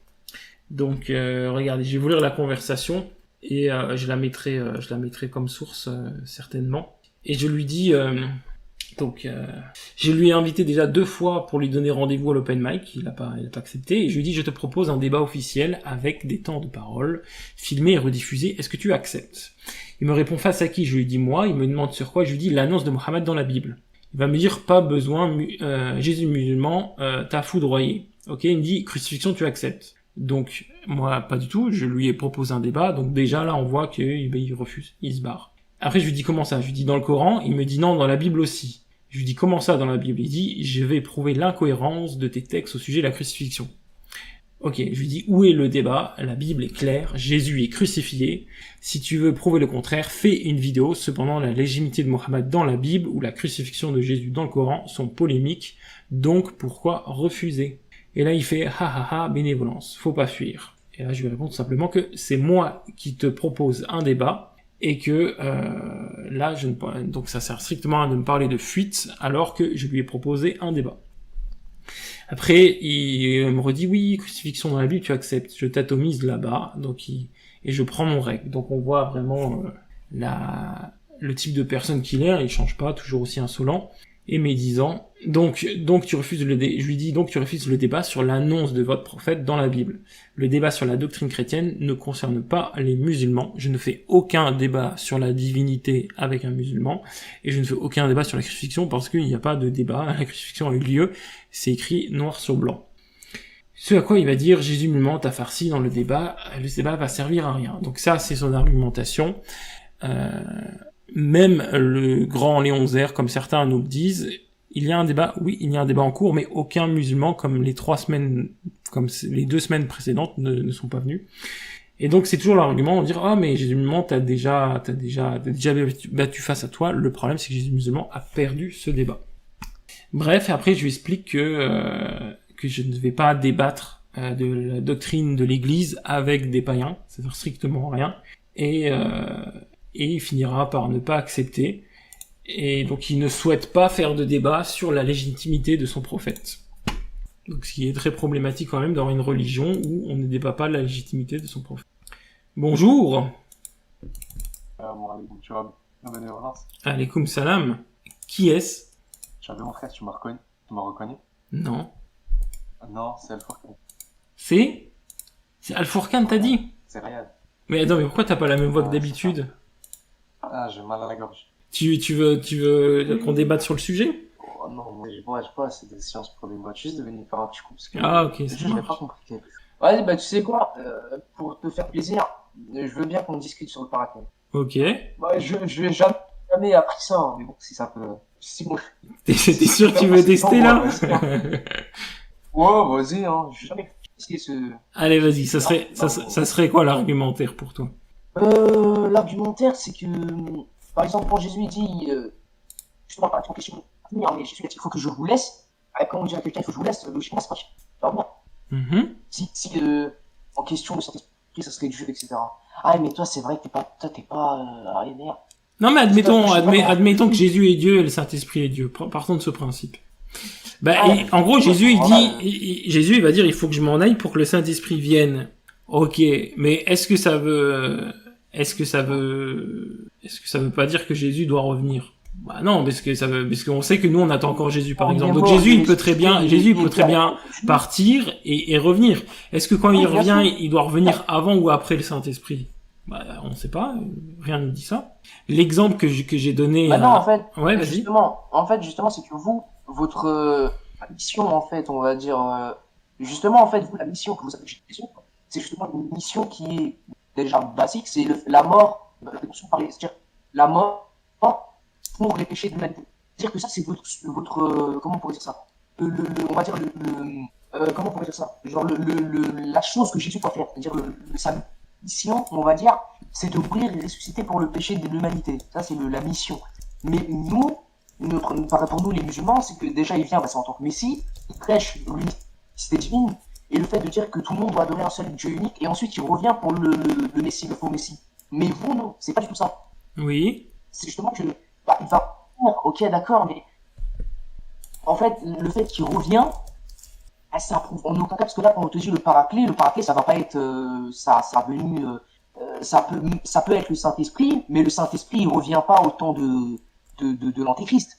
C'est-à-dire que même s'il revient Jésus, il va pas revenir, c'est-à-dire que ce verset-là, qui parle de l'Antéchrist, qui parle justement du paraclet, ça concerne pas du tout, absolument pas l'avenue de l'Antéchrist. Absolument pas, ça va Ah oui, je suis bien d'accord. Mais en fait, là, le fait que Jésus revient, c'est même pas dans ce stade final. Là, en fait, quand il dit ça, c'était avant la crucifixion. Et après, Jésus, il va revenir après la crucifixion, et après, lui, il va souffler sur eux le Saint-Esprit. Donc l'argument de Jésus musulman, c'est de dire, regardez, Jésus, quand il souffle sur eux le Saint-Esprit, Jésus est là. Donc c'est-à-dire que dans ce cas-là, ça peut pas être le Saint-Esprit parce que Jésus va être là quand les apôtres vont recevoir le Saint-Esprit. Mais en fait, lui, il sous-entend que pour que le Paraclet vienne, il faut que Jésus soit pas là. Non, il n'est pas dit qu'il faut que Jésus soit pas là. Il faut que Jésus parte. Et quand Jésus, il va souffler sur eux le Saint-Esprit, eh ben, il est déjà parti, parce qu'il est déjà crucifié. Le fait de partir, c'est le fait d'être crucifié, mais il est revenu. En fait, c'est ça l'argument de Jésus musulman, mais il est pas bon, parce que il induit que le fait de partir, c'est induit le fait qu'il part pour toujours et qu'il n'est pas là lorsque le Saint-Esprit vient. La base principale. Ouais, mais la base principale, tu parles. Ah, tu bugs vraiment beaucoup. Hein. Tu m'entends? Ben, c'est difficile, vas-y. La base principale, oui. La mission, on va dire, principale du Paraclet, c'est d'enseigner les gens. On te dit que justement, Jésus, quand Jésus l'a annoncé, c'est justement, il vous guidera vers toute la vérité. C'est ça. Le problème, c'est que si le Saint-Esprit en question, qui reviendra, c'est par rapport à la crucifixion et la mort et la résurrection. Quand Jésus, il a résurrecté, c'est-à-dire, ressuscité. Il a ressuscité. Là, il a guidé en quoi? Bah, le Saint-Esprit, plus tard, il va guider les apôtres dans ce qui est bien, il va guider l'Église. C'est par cet esprit qu'il inspire les prophètes, qu'il inspire chacun de nous à faire les bonnes actions et être dans la guidée, en fait. Mais sans compter que si on prend d'un point de vue catholique, t'as bugué. Si c'est le Saint-Esprit qui fait venir, et que le Saint-Esprit n'est pas Jésus, le Saint-Esprit, c'est pas le Fils. Donc, à ce moment-là, Jésus, il est mort et ressuscité, selon vous. Justement, l'annonce du Paraclet, ça concerne la résurrection. Non, ça concerne pas la résurrection. C'est l'Esprit qui est censé venir. Non, l'annonce du Paraclet concerne pas. Ça concerne le fait que les prophètes avaient annoncé que l'Esprit de Dieu devait venir, et en gros, ça concerne le fait que Dieu va guider l'Église même quand Jésus partira. En gros, c'est le passage d'un Jésus de chair à un Jésus en esprit, si tu veux. C'est-à-dire que Jésus, il a fait... En gros, le Saint-Esprit il doit rappeler Jésus. En fait, vu que Jésus, il devait avoir une fin, ça devait se terminer son passage sur terre. Mais pour éviter que ça soit, entre parenthèses, un peu comme tous les autres prophètes, et que ça tombe dans l'oubli et qu'ils oublient, en fait, il y a un contrat qui est signé pour que ce qu'a dit Jésus, ça s'actualise par la présence du Saint-Esprit. Bah oui, mais ça, cet argument, il est pas logique. Parce que quand tu prends le texte, on te dit Jean 14,16 jusqu'au verset 20, et moi, donc là c'est Jésus qui parle, je prierai le Père. C'est ça. Donc déjà, il va faire une prière. Et il vous donnera un autre consolateur. C'est ça. Mais la chose qui est problématique, c'est qu'on te dit qu'il vous donnera un autre. Si le Paraclet, parce que vous, selon vous, le consolateur, c'est quoi? C'est un prophète? C'est quoi? C'est un esprit divin. C'est un esprit, très bien. Est-ce que Jésus, il est esprit? Alors, l'autre induit pas forcément une nature, ça induit qu'ils vont avoir la même fonction. Et deuxièmement, l'esprit de Jésus est comparé à l'esprit de Dieu dans des passages des Écritures. Donc, c'est-à-dire que Jésus, il est considéré comme un esprit. Son esprit, par exemple, je l'ai plus en tête, il y a un verset qui dit, voilà, l'esprit qui a guidé les gens, qui a sauvé les gens hors de l'Égypte, c'était l'esprit de Jésus, par exemple, l'esprit du Christ. Il y a des versets comme ça. Le mot en lui-même, parakletos. Oui. Ça concerne une personne qui est louée, un loué de Dieu. Non, du tout. C'est ça qu'on peut traduire. Non, ça veut dire un assistant. Quelqu'un qui vient para auprès de nous, kletos, en aide. En gros, c'est un peu comme un avocat. C'est celui qui vient pour nous aider. Et en fait, ça induit aucune nature, en fait. C'est quelqu'un qui vient en aide, qui vient nous renforcer en aide. Et du coup, par rapport à ça, c'est comme tu retrouves dans le Coran quand on dit que Issa a été renforcé du Ruh al-Qudus. C'est cette action-là, quoi. Mais là, ça n'a rien à voir, là. C'est un exemple bah, si, parce qu'en fait, du coup, c'est le Ruh al-Qudus chez vous, le Paraclet. Absolument pas. Bah, Jésus, pourtant, quand on dit dans Jean 14,26, il est dit le Paraclet, le Saint-Esprit. En gros, en grec, c'est écrit Parakletos, tout pneuma, tout agion. Pneuma, l'esprit, agion, saint. Mais ici, on sait très bien qu'il parlait pas grec, Jésus. Et donc, il a certainement dit le roi el-Kodesh. Jésus a certainement prononcé, ici, dans Jean 14,26, roi el-Kodesh pour parler du Paraclet. Mais jamais de la vie, dans le Coran, roi el-Qudus, ça concerne le roi el-Qudus, déjà, c'est quoi? C'est le roi el-Qudus, c'est l'esprit. Al-Quddus, c'est de vérité. L'esprit de vérité, ici, ça concerne Attends, le Saint-Esprit. Quddus pour toi c'est la vérité. C'est pas la Non, c'est pas la regarde. sainteté. Là, le Ruh al-Quddus, ici, ça concerne quoi? Ça concerne l'Esprit Saint. Il L'Esprit est Saint, fortifié ok. du Saint-Esprit. Ok. Très bien. Mais le Saint-Esprit, pour nous, c'est Gabriel. Ça n'a rien à voir avec le Paraclétos. Ah bah ça c'est ce qui est Le problématique chez Paraclétos, vous. c'est Gabriel. Mais n'empêche que tu es bien d'accord que le Ruh al-Qudus c'est le roi al-Kodesh chez les Hébreux ou pas? Mais le Ruh al-Quddus, mais non. Ruh al-Quddus, chez nous, c'est qui? C'est justement, c'est Gabriel. Mais C'est Gabriel. pourquoi est-ce qu'il y a le même nom alors? Parce que tu serais d'accord que Ruh en hébreu, non pardon, en hébreu ça donne roi et Kudus en hébreu ça donne Kodesh en hébreu, tu vois? Mhm. Bah, ça serait compliqué de dire que Mais oui, mais on n'a pas la le même- Ruh on n'a al-Qudus, du passage des Juifs jusqu'aux musulmans, le sens a changé ou son identification a changé. Bah oui, mais ça prouve rien, parce que un mot déjà, bah, il peut être polysémique, et sans compter que bah, le fait qu'un mot, déjà, on n'a pas la même conception. Chez nous, le Saint-Esprit, c'est Gabriel, l'ange Gabriel. Donc, Ça, on peut pas dire que le Saint-Esprit, comment on appelle ça, le Paraclet, c'est Ruh al-Quddus. Jamais d'avis. Le Paraclet, c'est pas l'ange Gabriel. Bah, moi je suis d'accord que c'est pas l'ange, mais je suis convaincu que c'est le Ruh al-Qudus, parce que le Ruh al-Qudus dans le Coran, moi j'ai jamais un verset qui est clair, qui dit, ou alors Djibril dit c'est moi le Ruh al-Qudus. Comment ça, Et il n'y a pas de verset où Allah dit le Ruh al-Qudus c'est l'ange Gabriel, comme ça, noir sur blanc. Ah oui, mais ça, tu le trouves tu le trouves dans le tefsir, ça. Bah, c'est ça, bah, c'est ce qui me fait penser que le tafsir n'est pas bon. Comment ça, le tefsir, il est pas bon. Bah oui, effectivement, moi le tafsir où l'esprit de Dieu c'est un ange, ouais, ça me pose problème personnellement. Bah, prends sourate, 13, euh, sourate 16, verset 87, je crois. 16, 87, attends, répète. Non, pardon. Non, pas du tout. Je suis allé vérifier, non, c'est pas ça. C'est quand on te dit justement, certes, nous avons donné le livre à Moïse, nous avons envoyé après lui des prophètes successifs, et nous avons donné des preuves à Jésus, fils de Marie, et nous l'avons renforcé du Saint-Esprit, Gabriel. Ouais, mais c'est entre crochets le Gabriel.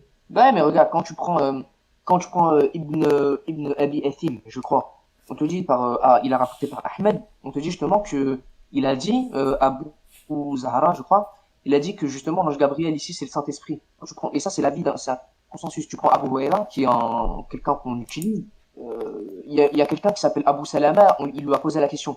Il lui a dit, je te supplie au nom de Dieu de dire si tu as entendu le messager d'Allah dire, ô Hassan, prends la défense du messager concernant le Saint-Esprit, est-il Gabriel? Donc là c'est quelqu'un qui demande à une autorité, il lui demande justement, est-ce que le prophète a bel et bien dit ça? Et Abu Huraira il a répondu oui. Il a dit oui, bien sûr, le prophète a dit que c'était l'ange Gabriel. Et quand tu vas dans le Coran, justement, on te dit que le prophète, il explique le Coran. Donc tu peux pas dire que le tafsir est mauvais, parce que un tafsir, c'est quoi? C'est une exégèse. Mais sauf que l'exégèse, il s'appuie sur quoi? L'exégèse, il va s'appuyer sur les paroles prophétiques, les exégèses du prophète. Donc c'est-à-dire que si le prophète lui-même, c'est-à-dire que si Allah, il te dit, le prophète explique le Coran, et le prophète, il te dit que Ruh al-Qudus, c'est l'ange Gabriel, c'est l'ange Gabriel. C'est pas le tafsir n'est pas bon. Sinon, ça voudrait dire que Allah lui-même se trompe. Parce que Allah, il te refait un revers, il te dit justement que le prophète, tout ce qu'il dit, il dit pas lui-même. C'est-à-dire que c'est une inspiration révélée. Ouais, je suis d'accord, mais après, il faut accepter l'idée qu'il l'ait dit. On part du principe dans ton histoire, là, on part du principe qu'il est vraiment dit. Après, si moi je pars du principe qu'il l'a pas vraiment dit, bon, du coup, la parole prophétique n'a plus de valeur. Pas qu'il ait menti, mais qu'il l'ait vrai pas, que celui qui a dit qu'il l'a dit, et peut-être celui qui a menti. Le problème, c'est que, regarde, quand tu prends le hadith, déjà pour savoir si un hadith il est vrai, il est faux ou pas, il faut déjà prendre la chaîne de transmission. La chaîne de transmission, est-ce que tu sais toi comment c'est pas on fabrique, mais comment on authentifie une chaîne de transmission? On va questionner les gens et on voit qui a dit quoi, et puis on va voir leur autorité, on va savoir si c'est des menteurs ou pas, s'ils sont connus pour ça, ou alors tu penses à autre chose? Non, c'est à peu près ça. En fait, l'authentification justement de la chaîne de transmission, déjà, premièrement, il faut avoir des signaux. Déjà, il faut avoir des gens justement qui vont être bien placés. Il faut avoir bien placés, c'est-à-dire que justement, tu vas prendre la chaîne de transmission des hadiths de Sahih Bukhari. Mais justement, tu vas avoir toute une chaîne d'autorité justement, et eux, on va apprendre leur vie pour savoir est-ce que justement, c'était des gens fiables ou pas. Et justement, s'il y a une seule faille dans tout ça, automatiquement le hadith il va devenir daïf, il va devenir faible. Pourquoi? Parce que cette personne est faible elle-même. Et justement, par rapport à ce hadith-là, c'est authentique. Donc, c'est-à-dire que ça, le prophète l'a réellement fait. Que ce hadith-là, c'est pas ce hadith. Le prophète, ça, je me dis, bon, ok, peut-être qu'il y a, c'est pas sûr, mais il y a plein de hadiths qui te disent clairement que c'est l'ange Gabriel. Et c'est les compagnons qui le disent, c'est les compagnons qui ont entendu le prophète le dire, c'est et même, t'as des hadiths qudsi, des hadiths divins, des hadiths où c'est Allah qui parle lui-même. Et dans les hadiths D'accord. qudsi, Bon. des fois, t'as Allah qui te donne. Bon, effectivement, bah, dans ce cas-là, pour nous chrétiens, c'est encore pire. Dans ce cas-là, on va vraiment estimer que vous êtes encore moins dans la révélation. Après, vis-à-vis des hadiths, bon, petite parenthèse, moi j'ai entendu des gens qui expliquent que certains savants vont ramener d'ailleurs des hadiths qui étaient dans un Sahih Bukhari à cause de leur contenu et pas la chaîne de transmission. Mais bon, après on va se mettre ça de côté, quoi. Mais pour revenir, bah, c'est quand même bizarre parce que Jésus, en tout cas lui, selon le texte grec, si on imagine comment il a prononcé la prophétie, il a certainement dit le roi Al-Kodesh. Et nous, bibliquement, on sait que le roi Al-Kodesh, il a été donné à aucun humain, aucun ange. Il a toujours été associé à Dieu, en fait. Bah, c'est encore pire de dire que Dieu il revient sur terre. Pas qu'il revient. Non, le Paraclet, on dit pas qu'il revient. On dit qu'il était là et qu'il sera en eux. Attends. Quand tu prends le texte. Comment? Le texte en question. Quand tu reprends le texte, il te dit justement Jésus, il te dit oui. Et moi je prierai le Père et il vous donnera. Donc en fait, dans certaines oui, bah non, absolument, il n'a jamais été là. On te dit justement parce que dans certaines pas exégèses, mais dans certaines versions de la Bible, il y en a qui te disent il vous donne, je prierai le Père et il vous enverra un autre consolateur, et il y en a qui te disent vous donnera. Bon, ça diverge. Mais même Jésus lui-même il a dit et je vous l'enverrai. Quand tu l'envoies, c'est qu'il n'est pas là. Bah en fait il y a 4 annonces que Jésus va faire. Et donc il faut un peu tout prendre. Regarde, je vais te les lire. Ça commence en Jean 14 de 15 à 20 et il dit je prierai le Père vous donnera un autre consolateur afin que le Paraclet demeure éternellement avec vous, l'esprit de vérité que le monde ne peut recevoir parce qu'il ne le voit point, il ne le connaît point, mais vous le connaissez. Donc là vous le connaissez, c'est un présent. Vous le connaissez car il demeure avec vous, demeure c'est un présent et il sera en vous, et là il y a un pluriel. Donc c'est ça. Bon, on peut lire la suite, bah après en gros il va dire pendant que je demeure avec vous, l'Esprit Saint que le Père enverra en mon nom vous enseignera, vous parlera de tout ce que j'ai dit. À la suite c'est je vous enverrai de la part du Père l'Esprit de vérité qui vient du Père, le Paraclet rendra témoignage de moi et vous rendrez témoignage. Et la dernière annonce c'est mais le Consolateur ne viendra pas. Si je ne m'en vais pas, le Consolateur ne viendra pas. Et mais si je m'en vais, je vous l'enverrai. Le problème, c'est que tu es en train de faire du Paraclet. C'est-à-dire que là, tu es en train de faire du Paraclet une divinité. En tout cas, ce n'est pas un être corporel, effectivement. C'est pas un homme, ça c'est sûr. C'est pas un être corporel. Et effectivement, il est dans les lieux célestes. Pourquoi? Parce qu'il vient d'auprès du Père, para Petros. Attends, mais tu t'appuies sur quoi? Tu t'appuies sur le fait qu'on te dit l'esprit de vérité? C'est juste ça, c'est sur ça que tu t'appuies? Non, Jean 14, 26, je vous enverrai de la part du Père l'esprit de vérité qui vient du Père, il viendra, il rendra témoignage. Et donc ici, il vient du Père, c'est para Petros, il vient d'auprès du Père. C'est-à-dire qu'au début, il était à côté du Père et il vient jusqu'ici. Et quand je suis parti voir le lectionnaire du texte, il identifiait ici le terme para comme étant comme un déplacement, comme s'il va d'un lieu A à un lieu B, quoi. Donc c'est vraiment dire qu'il était dans les lieux célestes. Justement, tu prends Jean 14 combien? Ça c'est Jean 14, 26. Jean 14, 26, le consolateur, l'esprit de vérité. Toi, l'esprit de vérité, est-ce que pour toi le mot esprit de vérité, ça prouve que c'est un esprit? Non. Bah si, oui, bien sûr, ça prouve que c'est un esprit. Oui. Mais attends, l'esprit de vérité, c'est-à-dire que son esprit, ça veut pas dire que c'est un esprit. Par exemple, quand on te dit justement que Mohammed sallam, il avait un esprit saint, qu'il avait l'esprit de Saint-Esprit. Mais regarde, ici, est-ce que c'est écrit un esprit de vérité ou l'esprit de vérité? L'esprit de vérité, mais oui, ça veut dire que son esprit, c'est un esprit. Oui, mais celui qui vient, c'est un esprit. Et c'est un esprit, c'est pas un esprit, c'est même l'esprit. C'est-à-dire qu'il n'y en a pas d'autre. S'il y a un esprit de vérité, de qui provient-il si ce n'est du Père, de Dieu? Attends, mais comment tu peux dire que justement le Saint-Esprit c'est pas un homme, alors qu'on te dit qu'il enseignera des choses et il rappellera ce que Jésus a dit? Ouais. Comment un esprit il peut enseigner? Eh ben, c'est très intéressant. Il y a un verset où il le fait. Regarde. Tac, tac, tac. Je trouve ça là, quelque part. 1 Timothée... Non, attends, c'est... Ouais, si, celui-là. 1 Timothée 4.1. Que les esprits, ils sont comptés que les... Regarde. Dans 1 Timothée 4.1, c'est écrit « Mais l'Esprit dit expressément que dans les derniers temps, quelqu'un abandonnera la foi. Les gens abandonneront la foi. » Donc ici, c'est l'Esprit qui parle et qui dit que les gens abandonneront la foi. Après, t'as un autre passage. Acte 2, 33. Élevé par la droite de Dieu, il a reçu du Père le Saint-Esprit qu'il avait promis et qu'il l'a répandu comme vous le voyez et vous l'entendez. Donc ici, celui qu'on voit et qu'on entend... Tu m'as dit 1 Timothée combien? 1 Timothée 4, premier verset. Mais le plus marquant, ça va être Acte 13, 2. Pendant qu'il servait le Seigneur dans le ministère et qu'il jeûnait, le Saint-Esprit dit. Donc là, c'est le Saint-Esprit, il parle, hein.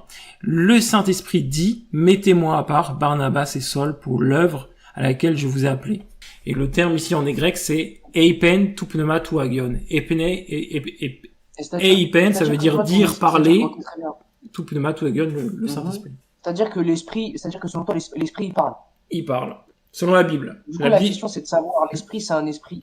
Mais du coup, l'esprit en question, quand il parle, c'est une voix masculine ou féminine? Eh ben, non, il parle comme un esprit parle. Comment ça, il parle comme... Bah, il parle par inspiration. Il parle par inspiration. Oui, par inspiration de Dieu. Très bien. Mais ce que je veux dire, c'est que dans le langage biblique, le fait de dire qu'il parle, même si c'est une inspiration, nous dérange pas. Et c'est pour ça que quand Jean, il dit que, il vous rappellera, ça sera par inspiration. C'est comme dans Exode chapitre 9, quand on te dit justement que Dieu, il a parlé à Moïse.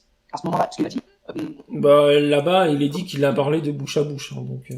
Très bien, de bouche à bouche. Mais c'est-à-dire que la bouche de Moïse et la bouche de qui? Là, c'est la bouche de Dieu, c'est-à-dire que c'est d'une proximité, quoi. Mais ils ont entendu la voix de Dieu, là-bas. Tu prends ça textuellement ou non? Après, qu'est-ce que c'est la bouche de Dieu? C'est une tophanie, certainement. Genre, j'ai pas de problème. Mais du coup, Dieu, il parle. Mais du coup, quand Dieu, il parle à Moïse, c'était pas féminin ou masculine? Je sais pas, si, je peux te répondre, il a une voix comme des grands ouragans. Mais si, plusieurs fois, par exemple dans la vision de Daniel, je crois, quand il voit l'ancien assis sur le trône, il parle comme des voix d'ouragan, ou même dans Apocalypse ou dans d'autres passages. Et je crois que même Jésus parle avec la même voix, ce qui est assez impressionnant pour le coup. Si tu me dis que quand Jésus parle, c'est comme quand Dieu... On dit voix d'ouragan ou alors une voix de grandes eaux. Bref, mais là on s'écarte du sujet. Hein. Après, le sujet, est-ce que le Saint-Esprit parle? Du coup, oui, bibliquement, il parle. Après, tu sais, c'est comme vous, la modalité, le comment, bon, ça, c'est pas ce qui nous intéresse. Ce qui nous intéresse, c'est de savoir qui parle, et que du coup, ça le disqualifie pas en tant que paraclet. Mais c'est-à-dire que du coup, il fait quoi? Il parle... Je vais faire comme vous. Je vais faire comme vous. À la Warlem, vous posez des questions bêtes. Non, je plaisante. Non, mais il se part par l'inspiration. Mais non, mais en fait, ce qui pose problème, c'est que il faut juste, parce qu'on va prendre d'un point de vue catholique, le fait que le Saint-Esprit c'est Dieu. Oui. C'est-à-dire que on te dit quoi? On te dit que Jésus il dit dans le texte à Jean 14, 26, on te dit que le consolateur viendra, il vous enseignera toutes choses et vous rappellera ce que j'ai dit. C'est-à-dire que le problème, c'est quoi? C'est que Dieu, il va venir rappeler ce que Dieu a dit. Exactement. Ça te surprend, toi? Tu te rends compte de la chose qui est drôle. Regarde, je te donne un verset où ça se produit.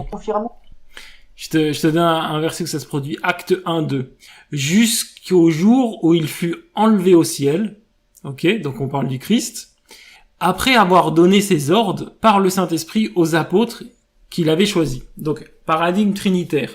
Jésus qui est Dieu est enlevé au ciel juste après que Jésus qui est Dieu donne ses ordres au Saint-Esprit qui est Dieu pour qu'il les rapporte aux apôtres. Acte 1, 2. Ok, très bien, mais du coup, prends Luc 24, 49. Du coup, tu me dis là, comment on te dit justement... Luc 24 combien? 36. 24, 36. C'est trop marrant parce qu'il est dans mon historique. Alors, tandis qu'il parlait de la sorte, lui-même se présentait au milieu d'eux et dit que la paix soit avec vous. Faut que je dise plus loin. Luc 24, 49. 24, 49. Ok, on va descendre. Et voici, j'enverrai sur vous ce que mon Père a promis. Ah oui, bah Luc 24, c'est le Saint-Esprit. Je vous enverrai où sur ce que mon Père a promis, mais vous restez dans la ville jusqu'à ce que vous soyez revêtus de la puissance d'en haut. Ici, on parle du Saint-Esprit. Oui. Et ça, si je comprends bien, Jean 15, 26, le Saint-Esprit, Jean 16, 7, Saint-Esprit, Mhm.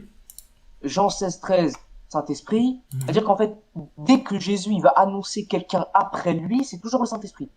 Ben oui, Ça parce annonce que lui-même, en fait. ce qui est super intéressant, c'est une très bonne remarque que tu as fait, parce que en fait, dans le verset que tu viens de dire, j'enverrai vous ce que mon Père a promis. Ici, le promis, c'est un singulier. Et en fait, il y a d'autres passages. À chaque fois que Jésus parle de quelqu'un qui est promis, c'est toujours un singulier. Ce qui nous fait comprendre qu'il n'a fait qu'une seule promesse. Et le problème, c'est que si d'un côté il annonce le Saint-Esprit, comme on peut le voir ici, et de l'autre côté il annonce Mohammed, ça fait deux promesses. Alors que les termes qui sont utilisés sont toujours au singulier. Bah oui, mais regarde, d'un côté, il va s'annoncer lui-même. Ouais. Parce que sinon, je pense que Attends, t'as bugué là, j'ai du mal. annoncer le Saint-Esprit plutôt. Mais dans un autre côté, on te dit justement qu'il priera le Père pour qu'il vienne, c'est-à-dire il va faire une demande pour que le Père envoie justement Saint-Esprit. Alors, en fait, ce qu'il dit, c'est qu'il l'envoie et après il dit le Père vous enverra. Alors, t'as deux possibilités. Soit comme Jésus musulman dit, comme les musulmans disent, en fait, lui, il va prier le Père. Et donc lui, il est l'auteur de la demande, mais c'est le Père qui envoie. Ce qui fait que c'est quand même lui qui envoie parce qu'il demande au Père, mais que vu que c'est le Père qui envoie, bah c'est le Père qui envoie. Donc ça, c'est la première approche. Donc c'est-à-dire lui demande et c'est le Père. Et c'est pour ça qu'il dit je vous l'enverrai, parce que lui, il est l'auteur de la demande, mais que c'est le Père qui envoie. La deuxième approche, et d'ailleurs ça fait sens. Pourquoi ? Parce qu'il est dit le Père vous l'enverra en mon nom. Et s'il envoie mon nom, c'est-à-dire qu'il envoie parce que le Fils a fait la demande. Et en soi, quand on envoie au nom de quelqu'un, bah c'est parce que tu peux dire que le premier l'a envoyé, quoi. Donc ça, c'est la première approche. Et la deuxième, c'est de dire que, en fait, il pouvait pas envoyer, et ça, il faut aller dans Jean 7, 39, il pouvait pas envoyer le Saint-Esprit parce qu'il n'était pas glorifié. Donc lui, il va voir le Père, et il dit, Père, glorifie-moi, et une fois qu'il est glorifié, il l'envoie. Donc ça, c'est la deuxième possibilité. Mais restons sur la première qui me paraît plus cohérente. Ouais, mais le problème, c'est qu'on te dit, ouais, mais c'est problématique. C'est-à-dire que d'un côté, on te dit, je vous l'enverrai, et le Père vous l'enverra. Mais le Père, c'est pas Jésus. Oui, mais parce que tu l'envoies par le Père. Non, regarde, je vous l'enverrai, et il vous l'enverra. Oui. C'est-à-dire, il parle de, soit il parle de la personne, soit il parle de la personne, mais c'est une contradiction. C'est soit Jésus qui l'envoie, soit le Père, étant donné que le Père n'est pas le Fils. Bah après, c'est un des deux qui l'envoie. alors pour moi ça me pose pas de problème. Après tu sais que bibliquement, je vais dire bibliquement, selon la Trinité, toutes les actions de Dieu sont trinitaires, et que ici, c'est une action que toute la Trinité fait, c'est-à-dire qu'aussi bien le Père et le Fils. Oui et non. Non, bah oui, formidable. Non, mais le fait de dire justement que dans la Trinité, alors c'est pas à nous décider, c'est aux Trinitaires de décider. Dans la Trinité, chacune des actions de Dieu est trinitaire constamment. Ah non, il y a des choses que le Père fait que le Fils. Alors là, on parle des actions extrasexes, c'est-à-dire les actions de la Trinité avec l'extérieur. Les actions en intérieur de la Trinité, c'est autre chose. Justement, quand on te dit que je ne peux rien faire, je ne peux rien faire que le Père fait, bah ils vont te dire que c'est selon la nature humaine, c'est pas selon la nature divine, donc ça intervient pas. Mais ça c'est facile de se cacher derrière. Ça, mais en tout cas ici l'envoi du Saint-Esprit, si c'est nous les musulmans, pour les chrétiens, on a la double nature. Bah oui, sauf que la double nature, c'est pas à la Warlem, c'est-à-dire c'est effectivement c'est une prémisse qu'il faut accepter, mais c'est une prémisse qui répond à beaucoup de choses, quoi. Mais en tout cas, quoi qu'il en soit, ce qu'il faut noter, c'est que le Paraclet est envoyé au nom de Jésus. On sait que le Saint-Esprit est envoyé au nom de Jésus. Par contre, est-ce que Mohammed, lui, il est envoyé au nom de Issa? Eh ben pas du tout. Comment ça Attends. Comment ça il est envoyé au nom de Jésus, Mohammed? Bah, si le Paraclet c'est Mohammed, il faudrait qu'il soit envoyé au nom d'Issa, hein. Mais non, quand on te dit, je prierai pour qu'il vous l'enverra, c'est-à-dire que Jésus, il a prié pour que justement Je suis d'accord, ok, ouais, mais il y a l'autre verset qui dit, il y a le verset qui dit, le Père l'enverra en mon nom. Attends, je te relis. Quand on te dit, il l'enverra en mon nom, mais Jésus, c'est Jean 14, 26, regarde. Je vous ai dit ces choses pendant que je demeure avec vous, mais le Consolateur, l'Esprit Saint, que le Père enverra en mon nom, vous enseignera toutes choses. mais ça veut dire quoi? Il enverra mon nom. Ça veut pas dire que Mohamed, il est venu en disant, ouais, c'est Jésus qui m'envoie. Non. C'est du sens où, justement, il l'enverra en mon nom. Bah ouais, mais là, le truc, c'est que tu fais... aura. Ouais, mais pourtant, le verset, pour le coup, il est hyper Justement. clair. En mon nom, c'est en mon nom, tu vois. Toi, t'es obligé de faire une pirouette pour essayer de recaler là sur Mohammed. Après, je te montre un autre. C'est où ce passage? Jean 14, 25 à 26. Après, je sais que tu fais Non, le débat pour savoir ce que ça va donner, mais. Il vous rappellera. Mhm. Justement, je te dis qu'il vous rappellera tout ce que j'ai dit. C'est de ce sens-là qu'il viendra en boucher. Non, c'est Tout ce que Jésus va faire, lui, il va le refaire. Ah non, là, c'est vraiment deux temps différents. C'est genre, tu peux pas réinterpréter le texte qui est clair pour le coup. Mais non, mais chaque chose que Jésus a prêché, Mohamed l'a prêché aussi. Ok. Et bon, on va revenir sur ce que je t'ai dit tout à l'heure. Qu'est-ce que tu penses du fait que Jésus utilise un singulier pour parler de ce qu'il a promis, par exemple? Comment ça, singulier? Bah, ça pose pas de problème. Ok, donc Jésus, il fait combien de promesses? Il en fait une. Voilà. Donc c'est-à-dire que s'il fait une promesse, et qu'on voit que d'un côté, dans Jean 14, il annonce le Paraclet, et que par exemple, dans Luc 24, il annonce le Saint-Esprit, c'est-à-dire que c'est forcément la même promesse. Mais non, c'est justement que... Parce que moi selon moi, quand on prend le texte de Luc, Luc 24, 49, ça concerne pas justement... ça n'a rien à voir, en fait. C'est pas le même... comment on pourrait dire ça? C'est pas la même histoire, si on peut dire ça. Ben oui, mais si c'est pas la même histoire, c'est que c'est pas la même prophétie, et ça ferait qu'il y aurait deux prophéties. Et ce serait problématique, tu viens de me dire qu'il n'y en avait qu'une. Mais regarde, tu prends le verset, regarde, tu prends Luc 24, 49, tu prends le contexte, tu vois que c'est un amour. Tu prends Luc 24, 48, le verset juste avant. Vous êtes de ces choses. Voici, j'enverrai sur vous ce que mon père a promis, mais vous restez dans la ville jusqu'à ce que vous soyez vêtus de la puissance d'en haut. Verset 50. Les conduit ici jusqu'à vers Béthanie en ayant levé les mains et les bénis. Ça a rien, c'est même pas quelqu'un qui vient après lui. Ça n'a rien à voir là. D'accord. Alors, mais si, mais pourquoi est-ce qu'ils doivent rester dans Jérusalem à ce moment-là? Mais pourquoi, selon toi, le Saint-Esprit, il est venu que pour Jérusalem? Non, mais eux, ils devaient être à Jérusalem pour que le Saint-Esprit vienne. Parce que c'était l'une des prophéties. Quand, je l'ai plus sous les yeux, il est dit, quand Dieu sera parmi vous, il vous enverra le Saint-Esprit. C'est Ézéchiel ou Ésaïe, c'est un ancien prophète de l'Ancien Testament qui a dit ça. Il a dit Dieu vous visitera et il vous donnera son Saint-Esprit. Mais justement, là, t'es en train de dire justement quelque chose qui est problématique, c'est que tu dis que devait rester dans la ville pour recevoir le Saint-Esprit. C'est ça, exactement. Oui, c'est exactement ce que dit Luc 24 et Acte 2. Les prophètes, non pardon, les apôtres devaient rester dans le Saint-Esprit dans Jérusalem pour recevoir le Saint-Esprit. C'est-à-dire que s'ils quittaient Jérusalem, ils n'auraient pas reçu le Saint-Esprit. Possiblement oui, on sait pas ce que fait l'histoire, mais oui. Parce qu'il veut dire, ça veut dire que justement l'Esprit Saint, le Paraclet en question, il est venu encore une fois seulement pour les brebis d'Israël. Non.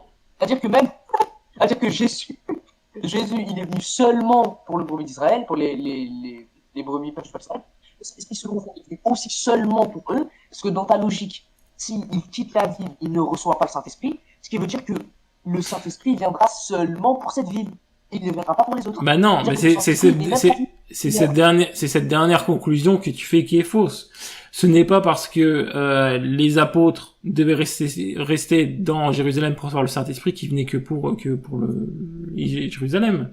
Mais du coup, si ils quittaient la ville, ils allaient le recevoir ou pas? Regarde, c'est comme si toi, tu dois rester chez toi pour recevoir un colis, ok?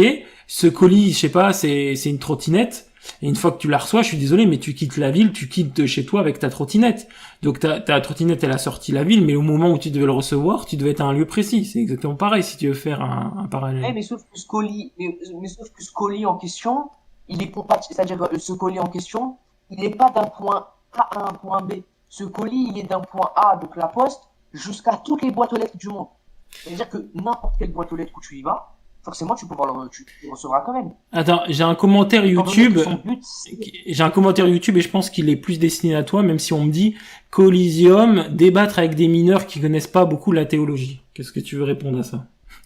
Donc, c'est la personne à qui je parle déjà n'est pas mineur. Je réponds que je suis né le 18 septembre 2000, donc j'ai 18 ans. Voilà, je suis majeur.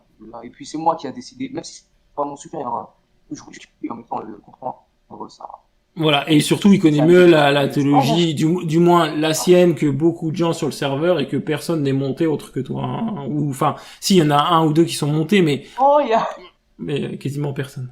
il y a mon copain Cham. En vrai, on peut s'arrêter là, je coupe le live et puis on discute avec Cham, hein. C'est peut-être mieux, non? Ouais, vas-y, pas de soucis, ça marche. Bon, je vais faire ça. Ciao tout le monde pour le live. Vendredi prochain, c'est le même sujet. Est-ce que l'islam ou est-ce que Mohammed est annoncé dans la Bible?